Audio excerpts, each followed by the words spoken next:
मोदी के नए वक्फ कानून पर सीजीआई गवाही का बड़ा फैसला। सुप्रीम कोर्ट का फैसला आते ही मचा हड़कंप। क्या सड़कों पर उतरेंगे मुस्लिम? कुछ धाराओं पर रोक के साथ नए वक्फ कानून को मिल गई हरी झंडी।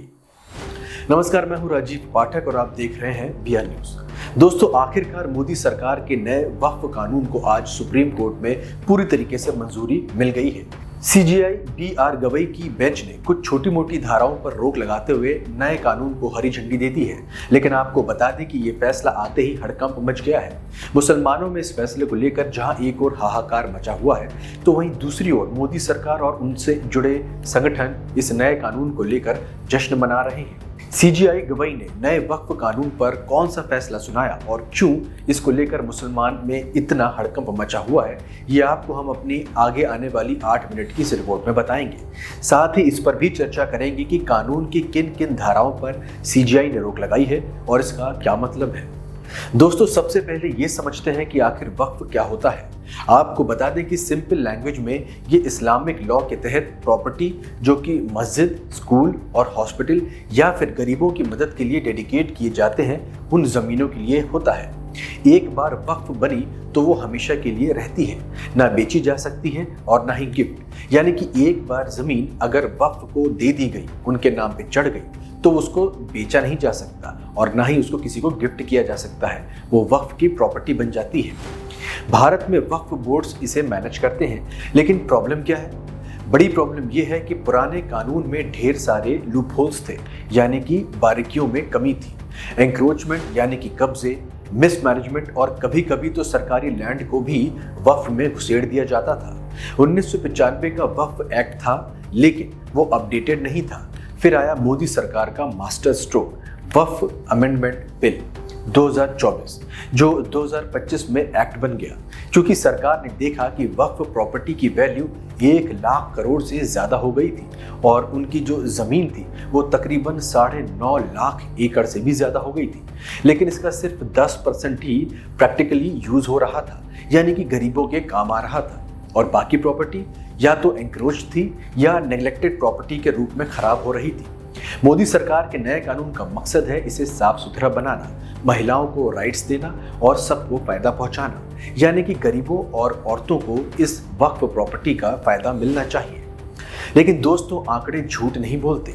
2024 के डेटा से पता चलता है कि 25 राज्यों में 5,973 सरकारी प्रॉपर्टीज को वक्फ में डिक्लेयर कर दिया गया था, जो कि गैर कानूनी है। ये क्या है? ये तो डबल स्टैंडर्ड ही है ना। एक तरफ गरीबों के लिए वक्फ, दूसरी तरफ सरकारी लैंड पर कब्जा।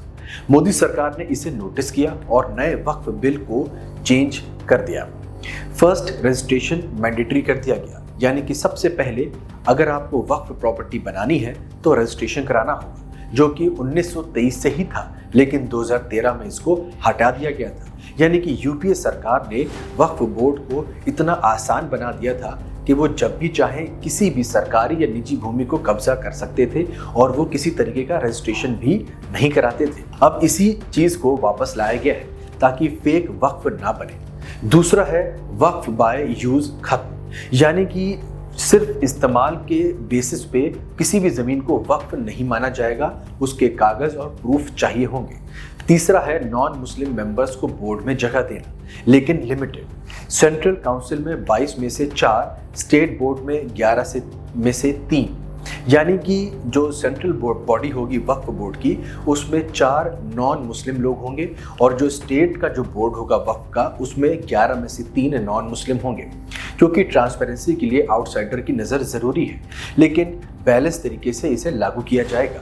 और चौथा है महिलाओं के इनहेरिटेंस राइट्स प्रोटेक्ट और विधवाओं, यानी कि जो औरतें विधवा हैं, जो तलाकशुदा हैं और जिनके साथ कोई और नहीं है, उनको भी इसमें शेयर मिलेगा। जी हाँ, ट्राइबल लैंड वक्फ बैन कर दिया गया है, क्योंकि आदिवासियों की प्रोटेक्शन भी ज़रूरी है। पहले क्या होता था कि जो ट्राइबल लैंड थी उसको भी वक्फ डिक्लेयर कर दिया जाता था, जिस पर कि अब रोक लगा दी गई है। ये सारे बदलाव करके जेपीसी की रिपोर्ट पेश की गई। सारी चीज़ों पर जब गहन जांच हुई, उसके बाद ये सारे अमेंडमेंट किए गए हैं। विपक्ष काफ़ी चिल्लाया, लेकिन मोदी सरकार ने इनकी एक नहीं सुनी और वक्फ को बिल्कुल पहले से काफ़ी बेहतर बना दिया। आपको बता दें कि 15 सितंबर को सीजेआई बीआर गवई और जस्टिस एसजी मसीह की बेंच ने इंटरिम ऑर्डर पढ़ा। उन्होंने क्या कहा? उन्होंने कहा कि पूरे कानून पर स्टे नहीं लगाया जा सकता। रियरेस्ट ऑफ रेयर केस में ही स्टे होता है, लेकिन कुछ सिलेक्शंस को प्रोटेक्शन दिया जा सकता है, जैसे कि 3(1) जो कि कहता था कि वक्फ क्रिएट करने के लिए 5 साल इस्लामिक प्रैक्टिस जरूरी है। यानी कि अगर कोई भी आदमी 5 सालों से मुस्लिम धर्म के नियमों का पालन कर रहा है तो वक्फ का मेंबर बन सकता है। इसे होल्ड पर डाल दिया गया है, जबकि स्टेटस रूल्स नहीं बनाए गए हैं, क्योंकि बिना मैकेनिज्म के आर्बिट्रेरी हो सकता है। दूसरा है सेक्शन 3(2) और 3(4), जहां कलेक्टर को पावर थी कि वो वक्फ प्रॉपर्टी को गवर्न कर सकता है या फिर ना, लेकिन इसको भी हटा दिया गया है। अब कोई भी वक्फ प्रॉपर्टी पर कलेक्टर का पावर नहीं होगी, क्योंकि एग्जीक्यूटिव को सिटीजन के राइट्स डिसाइड करने का हक नहीं है। तीसरा है डेजिग्नेटेड ऑफिसर की रिपोर्ट पर वक्फ बोर्ड को रिकॉर्ड्स को चेंज करने का प्रोविजन, ये भी अब रोक दिया गया है। लेकिन इन सब में सबसे ज्यादा महत्वपूर्ण क्या है? वो है जब ट्रिब्यूनल या हाई कोर्ट फाइनल डिसीजन ना ले तब तक कोई वक्फ प्रॉपर्टी डिस्पोज नहीं होगी, ना ही रेवेन्यू रिकॉर्ड चेंज होंगे, ना ही थर्ड पार्टी को राइट्स मिलेंगे। यानी कि जब तक अगर वक्फ प्रॉपर्टी पर कोई हाई कोर्ट से फैसला नहीं आता तब तक उस प्रॉपर्टी को वैसा ही रखा जाएगा, उस पर किसी तरीके का वक्फ का अधिकार मान के कोई इस्तेमाल नहीं किया जा सकता होगा। आपको बता दें कि प्रोटेक्शन वक्फ के हित में है, ना कि विपक्ष के प्रोपेगेंडा का हिस्सा है। माइनॉरिटी अफेयर्स मिनिस्टर यानी कि किरण रिजिजू ने कहा कि ये फैसला हमारे इंस्टीट्यूशंस पर ट्रस्ट दिखाता है। पार्लियामेंट का डिसीजन अपहोल्ड हुआ है, ये डेमोक्रेसी के लिए एक अच्छी बात है। विपक्ष चिल्ला रहा था कि ये मुस्लिम प्रॉपर्टी पर हमला है, लेकिन कोर्ट ने क्लियर किया कि रजिस्ट्रेशन 1923 से है, ये 100 साल पुराना कॉन्सेप्ट है। अब वक्फ की संपत्ति को सिर्फ लंबे समय तक इस्तेमाल करने से कोई अपना नहीं बना सकता। ये कोई धार्मिक रिवाज नहीं, बल्कि संपत्ति पर कब्जा करने का गलत तरीका था। और वक्फ बोर्ड में गैर मुस्लिम नियुक्ति पर कोर्ट ने कहा कि सीईओ के लिए मुस्लिम को प्राथमिकता देना होगा, लेकिन गैर मुस्लिम की सीमित संख्या ठीक है। ये संतुलन होना चाहिए, ना कि इससे कोई विवाद होना चाहिए। आपको बता दें कि सोशल मीडिया और x.com पर वक्फ यानी कि #वक्फ अमेंडमेंट ट्रेंड कर रहा है और अच्छी बातें ज्यादा दिख रही हैं। एक यूजर ने लिखा कि अब वक्फ की संपत्ति में पारदर्शिता आएगी, गरीबों को फायदा होगा। दूसरे ने लिखा कि मोदी जी ने दिखा दिया कि कानून सबके लिए बराबर होता है।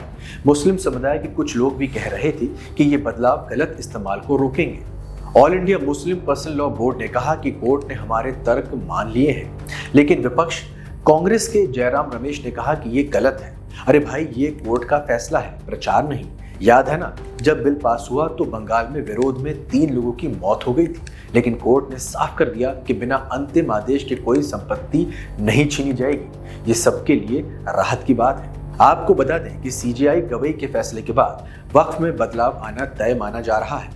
अब डिजिटल रिकॉर्ड और GIS मैपिंग के जरिए हर वक्फ संपत्ति का सटीक स्थान पता होगा, कोई गलती नहीं होगी। संपत्ति को कम कीमत पर नहीं बेचा जाएगा और इससे आय भी बढ़ेगी। ये राज्य बोर्डों को गाइड करेगी, एक समान नियम भी होंगे। कब्जे के मामले में समय सीमा तय होगी। शरिया के तहत विरासत पहले, वक्फ बाद में होगा। आपको बता दें कि वक्फ संपत्ति की कीमत $12 बिलियन है। अगर इसका सही इस्तेमाल हो तो नौकरियां बनेंगी, शिक्षा और स्वास्थ्य सेवाएं बेहतर होंगी। ये है मोदी सरकार का विजन, सबका साथ सबका विकास। आपको ये भी बता दें कि 1923 में मुस्लिम वक्फ कानून बना, फिर 1954, 1995 में इसमें बदलाव हुए, लेकिन 2013 में रजिस्ट्रेशन हटाने से गलत इस्तेमाल बढ़ गया। 2024 में नया बिल आया, जेपीसी ने 12 घंटे की चर्चा की और अप्रैल 2025 में ये पास हो गया। राष्ट्रपति द्रौपदी मुर्मू ने 5 अप्रैल को इसमें हस्ताक्षर किए। कोर्ट में सुनवाई अप्रैल से मई तक चली। सीजीआई संजीव खन्ना ने शुरू की, फिर जस्टिस गवई को सौंपी गई। कपिल सिब्बल, राजीव धवन, अभिषेक मनु सिंघवी ने विरोध किया, लेकिन सॉलिसिटर जनरल तुषार मेहता ने इसका बचाव किया। कोर्ट ने कहा कि वक्फ बनाना कोई धार्मिक जरूरत नहीं है, ये नियमन का मामला है। ये जुडिशरी और सरकार का संतुलन दिखाता है। आगे क्या होगा? अब आगे राज्य को 5 साल की प्रक्रिया के लिए नियम बनाने होंगे। तब तक कोई जल्दबाजी नहीं होगी।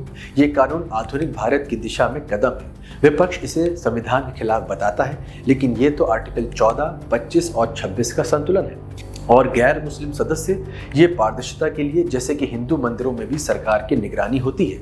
आदिवासी संरक्षण, ये तो संवैधानिक लक्ष्य है। सोशल मीडिया पर मीम्स चल रहे हैं कि वक्फ अब सेफ मोड में, हंसो लेकिन ये बदलाव है। आपको बता दें कि सरकार ने वादा किया कि कोई वक्फ संपत्ति बिना जांच के हटाई नहीं जाएगी। ये विश्वास राजनीतिक तौर पर मोदी सरकार की जीत है। 3 अप्रैल को लोकसभा, 4 अप्रैल को राज्यसभा में बिल पास हुआ। जेपीसी हेड जगदम्बिका पाल ने 284 मीटिंग्स की। विपक्ष ने विरोध के नोट लिखे, लेकिन सुप्रीम कोर्ट ने अब कानून को संवैधानिक मान लिया है। असदुद्दीन ओवैसी जैसे याचिकाकर्ता हार गए, लेकिन कुछ सुरक्षा मिली है। ये दिखाता है कि सिस्टम काम कर रहा है। लोकतंत्र में बहस होती है, लेकिन फैसले का सम्मान होना चाहिए। आपको बता दें कि तुर्की में वक्फ सुधारों से संपत्ति का इस्तेमाल 30% बढ़ गया। मलेशिया में डिजिटल मैपिंग से कब्जे में 50% की कमी आई। भारत का ये कदम वैश्विक मानकों से मिलता खाता है। मोदी जी का विजन पहले भारत है। ऐसे में साफ है कि सुप्रीम कोर्ट ने दिखाया कि मोदी का कानून मजबूत है, पारदर्शिता लाएगा और सबको फायदा देगा। आपको क्या लगता है कि नए वक्फ कानून पर सीजेआई गवी का फैसला कितना सही है?